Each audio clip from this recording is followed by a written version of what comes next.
ఇగోండి ఇటువైపు చీరాల వైపు ఇలా పచ్చి జీడికాయలు అమ్ముతారండి.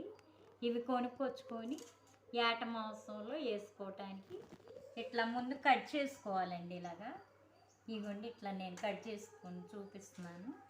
ఇలా జీడిపప్పు తీసుకోవాలండి. కట్ చేసుకొని ఇలా పచ్చి జీడిపప్పు వస్తుందండి. వీటిని తీసుకొని ఏట మాంసం జీడిపప్పు కర్రీ వండటానికి ముందుగా ఇలా తీసుకోవాలండి జీడిపప్పులన్నీ. ఇగోండి ఫ్రెండ్స్, ఈ జీడిపప్పులు సమ్మర్లోనే దొరుకుతాయండి ఇక్కడ.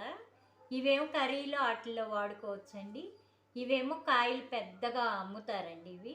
ఇవి కూడా మనకి ఈ సీజన్లో దొరుకుతాయండి. తింటారు ఇవి కొనుక్కొని తింటారండి. జీడికాయలు అంటారు వీటిని.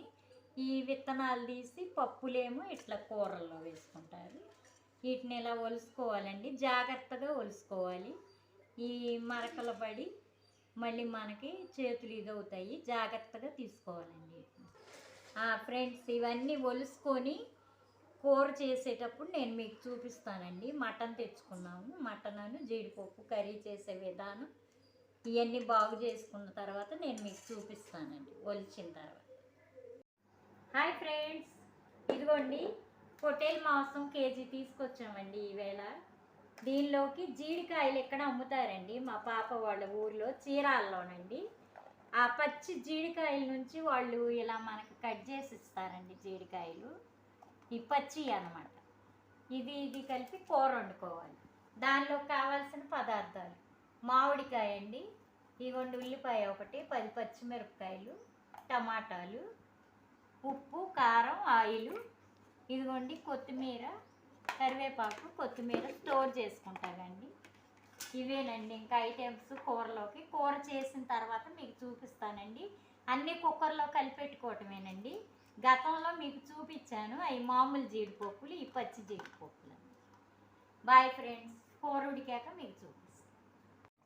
ఇదిగోండి ఫ్రెండ్స్, కర్రీ ఉడుకుతుందండి. ఇదిగోండి వేట మాంసం, జీడిపప్పు, మామిడికాయ కర్రీ. ఇదిగోండి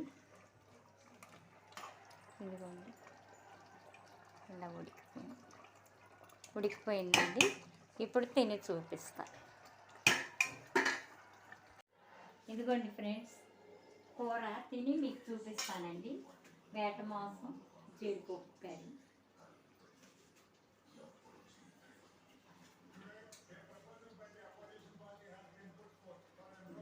సూపర్ అండి, బాగుంది. మీరు కూడా ఇలా చేసుకొని తినండి.